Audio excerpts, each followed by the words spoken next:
Halo semuanya, perkenalkan nama saya Edward Devin, mahasiswa dari Teknik Industri Universitas Pelita Harapan. Pada kesempatan kali ini saya akan mempresentasikan tentang managing communication.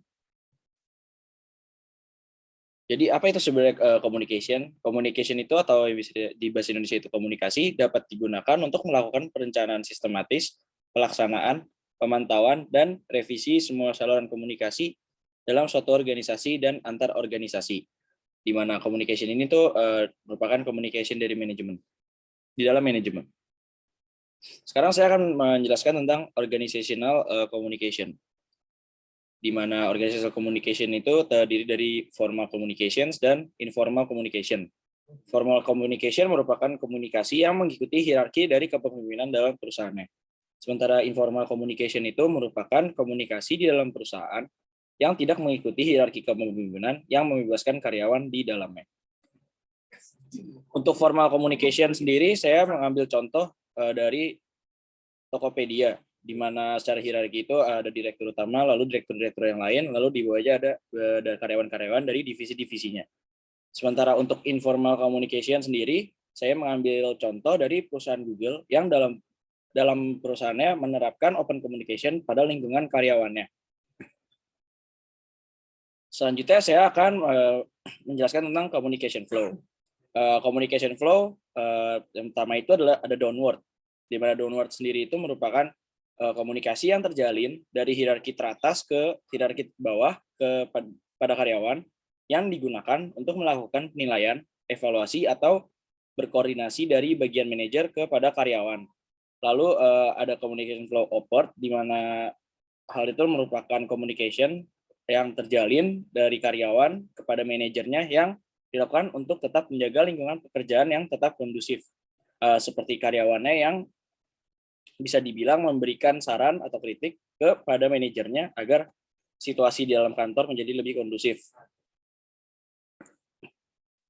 Saya akan memberi contoh untuk communication flow downward itu seperti pemilik klub sepak bola Real Madrid itu ketika memilih pelatih dan setelah dipilih ia menargetkan pelatihnya itu untuk memenangkan Piala Liga pada musim ini. Sementara untuk dari upward saya memilih pemain Manchester United yang beberapa waktu yang lalu terjadi kerenggangan di ruang gantinya hingga terbentuk kubu dikarenakan manajernya sendiri kurang bisa mendapatkan respect dari pemain, maka pemain tersebut membuat ulah agar manajernya itu bisa lebih mengontrol timnya. Selanjutnya saya akan menjelaskan tentang communication flow lateral dan diagonal, di mana lateral itu merupakan komunikasi yang terjalin pada karyawan pada tingkatan yang sama, sementara communication flow diagonal merupakan komunikasi yang terjadi pada karyawan lintas divisi atau organisasi. Saya ingin akan memberikan contoh untuk lateral itu seperti komunikasi antara sesama driver Gojek di jalan raya ataupun di kantor. Sementara untuk diagonalnya, saya mengambil komunikasi pada bagian packaging dan shipping di perusahaan Amazon, di mana perusahaan Amazon merupakan online store untuk memudahkan melacak pemesanan. Jadi ketika packagingnya, ketika barangnya di package, lalu diberi tag agar shippingnya bisa mengorganisir dengan baik.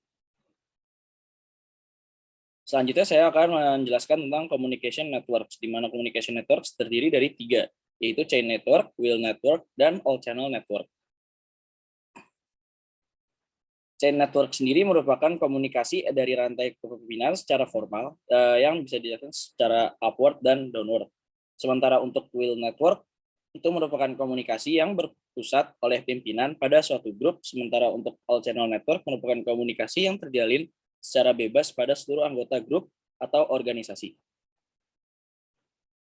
Chain network sendiri merupakan saya memberikan contoh seperti yang tadi, secara hierarki terjadi pada Tokopedia komunikasinya. Lalu untuk wheel network, saya memberikan contoh itu pemilik Erigo, di mana pemilik Erigo itu melakukan komunikasi kepada seluruh karyawannya dan untuk mengontrol dan melebarkan exposure kepada publik, di mana pemilik Erigo itu mempusatkan semuanya di dalam dirinya.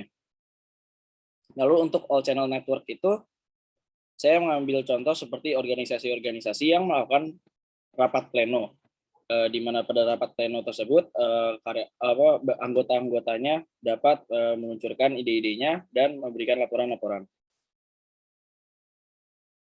Selanjutnya saya akan mempresentasikan tentang information technology atau IT.